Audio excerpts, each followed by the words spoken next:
Hello student, আশা করি তোমরা ভালো আছো। গোল্ডেন আই ইনস্টিটিউশন চ্যানেলে তোমাদের স্বাগত। আমি আজ তোমাদের 2026 সালের মাধ্যমিকের জন্য ইতিহাসের 8 নম্বরের প্রশ্নের সাজেশন দিয়েছি। আমার আজকের এই ভিডিওটা যদি ভালো লাগে তাহলে অবশ্যই লাইক শেয়ার করো, আর বিভিন্ন সাবজেক্টের উপর সাজেশন ভিডিও পেতে গেলে আমার চ্যানেলটাকে সাবস্ক্রাইব করো। তাহলে চলো পড়ানোতে যাওয়া যাক।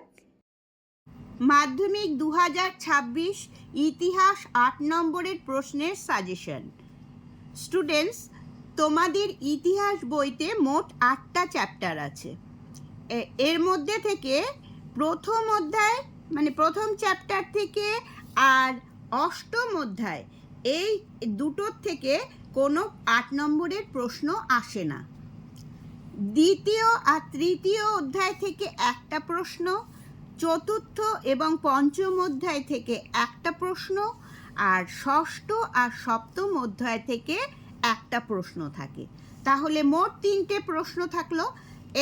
এই 3টে প্রশ্ন থেকে তোমাদের একটা প্রশ্ন লিখতে হয়। মাধ্যমিক 2026 ইতিহাস 8 নম্বরের প্রশ্নের সাজেশন। দ্বিতীয় এবং তৃতীয় চ্যাপ্টার থেকে আমি দিয়েছি 1 নম্বরে দিয়েছি সাজেশন, বিদ্যাসাগরের নেতৃত্বে বিধবা বিবাহ আন্দোলনের সংক্ষিপ্ত বিবরণ দাও, আর বিদ্যাসাগর কতটা সাফল্য অর্জন করেছিলেন। এখানে দেখো, এখানে দুটো প্রশ্ন আছে, আলাদা আলাদা স্ট্যান্ডায় লিখবে। হয়তো নম্বরও ভাগ করা থাকবে, 5 + 3 এরকম থাকবে হয়তো, ঠিক আছে। এর সঙ্গে একটা অথবা প্রশ্ন পড়ে রাখবে বিদ্যাসাগর সংক্রান্তই, ঊনবিংশ শতাব্দীর সমাজ সংস্কার ও শিক্ষা বিস্তারে বিদ্যাসাগরের অবদান আলোচনা করো। 2 নম্বরে দিয়েছি ধর্ম ও সমাজ সংস্কারে রাজা রামমোহন রায়ের অবদান উল্লেখ করো। 3 নম্বর, ইয়ং বেঙ্গল কাদের বলা হয়, নব্যবঙ্গ বা ইয়ং বেঙ্গল আন্দোলনের সংক্ষিপ্ত পরিচয় দাও, এই আন্দোলনের সীমাবদ্ধতা বা ব্যর্থতার কারণগুলো আলোচনা করো। 4 নম্বরে, শিক্ষা বিস্তারে প্রাচ্যবাদী ও পাশ্চাত্যবাদী বিতর্ক কি, উচ্চশিক্ষার বিকাশে কলকাতা বিশ্ববিদ্যালয়ের ভূমিকা লেখো।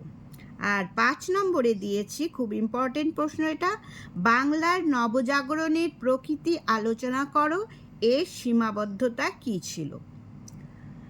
স্টুডেন্টস, আমি দ্বিতীয় ও তৃতীয় চ্যাপ্টার এবং চতুর্থ ও পঞ্চম চ্যাপ্টার থেকে প্রশ্ন বেশি দিয়েছি, কারণ আমি চাই তোমরা এইসব চ্যাপ্টার থেকেই প্রশ্ন কমন পেয়ে যাও। ষষ্ঠ এবং সপ্তম চ্যাপ্টার থেকে প্রশ্নের উত্তর লিখলে সেটা যে খাতা দেখবে তার পছন্দের উপরও কিছুটা নির্ভর করে নম্বর পাওয়াটা বলে আমার মনে হয় অন্তত। তাই ভালো নম্বর পেতে হলে ওই দুটো চ্যাপ্টার থেকে না লেখাই ভালো, কিন্তু আগের চ্যাপ্টার থেকে যদি কমন না পাও তখন তো তোমাদের লিখতেই হবে, তখন আর কিছু করার নেই। তবে তোমরা চেষ্টা করবে ওই দ্বিতীয়, তৃতীয়, চতুর্থ, পঞ্চম এই 4টে চ্যাপ্টার থেকে যে দুটো প্রশ্ন আসবে তার মধ্যেই লেখার। চতুর্থ ও পঞ্চম অধ্যায় থেকে আমি দিয়েছি 1 নম্বর হচ্ছে মহাবিদ্রোহের প্রকৃতি ও চরিত্র বিশ্লেষণ করো। এই প্রশ্নটা খুব ইম্পর্টেন্ট, অনেক দিন আসছে না এই প্রশ্নটা। আর 2 নম্বরে দিয়েছি 19 শতকে লেখা ও রেখায় কিভাবে ভারতের জাতীয়তাবাদের জাগরণ ঘটেছে তা আলোচনা করো। দেখো, লেখা এবং রেখায় বলেছে, এই প্রশ্নটা আমি একটু পয়েন্ট দিয়ে দিয়েছি, তোমাদের লিখবার ক্ষেত্রে তোমাদের সুবিধা হবে। লেখার মধ্যে তোমরা বঙ্কিমচন্দ্র চট্টোপাধ্যায়ের আনন্দমঠ, তারপরে স্বামী বিবেকানন্দের লেখা বর্তমান ভারত, রবীন্দ্রনাথ ঠাকুরের লেখা গোড়া উপন্যাস, এগুলো তোমরা উল্লেখ করবে। আর রেখায় বলেছে, রেখায় বলতে অবনীন্দ্রনাথ ঠাকুরের ভারত মাতা চিত্র, গগনেন্দ্রনাথ ঠাকুরের ব্যঙ্গচিত্র, এর কথা তোমরা উল্লেখ করে সুন্দর করে লিখবে। 3 নম্বর প্রশ্ন, প্রকৃতি, মানুষ ও শিক্ষার সমন্বয় বিষয়ে রবীন্দ্রনাথের চিন্তার সংক্ষিপ্ত পরিচয় দাও। এই প্রশ্নটা তোমার 2018, তারপরে 1 বছর গ্যাপ দিয়ে 2020 সালের মাধ্যমিকে এসেছিল, তাই এই প্রশ্নটা আসার সম্ভাবনা আছে। এর সঙ্গে একটা অথবা প্রশ্ন আছে, রবীন্দ্রনাথ ঠাকুরের শিক্ষা, চিন্তা ও শান্তিনিকেতন ভাবনার সংক্ষিপ্ত পরিচয় দাও। এটাও খুব ইম্পর্টেন্ট। এই দুটো প্রশ্নই খুব ভালো করে তোমরা লিখে পড়বে। ষষ্ঠ সপ্তম অধ্যায় থেকে দিয়েছি বিংশ শতকের 1 নম্বর, বিংশ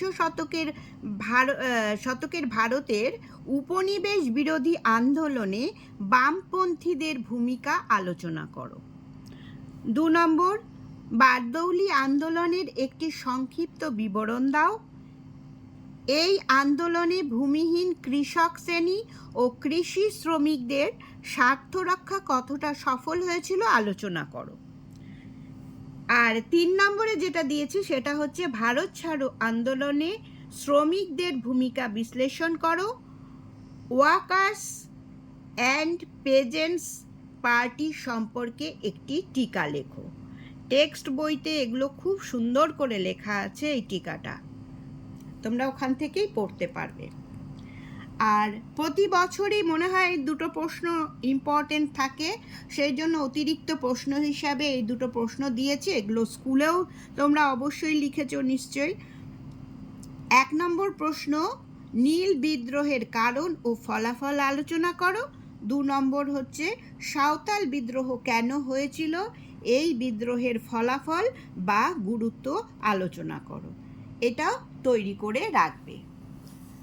স্টুডেন্টস, তোমরা তো জানো ইতিহাস একটু বেশি পড়তে হয়, তার উপর 8 নম্বরের প্রশ্ন তো কমন না পেলে ছেড়ে আসলে অনেক নম্বর চলে যাবে, তাই শর্টকাট করতে যাবে না। 2 কি 3টে প্রশ্ন পড়লেই কমন পাওয়া যায় এই প্রলোভনে পড়বে না, এটুকু বলতে পারি। পরবর্তী ভিডিওগুলোতে আমি আরও সাজেশন দেব। তাহলে আজ এই পর্যন্তই। তোমরা সবাই ভালো থেকো।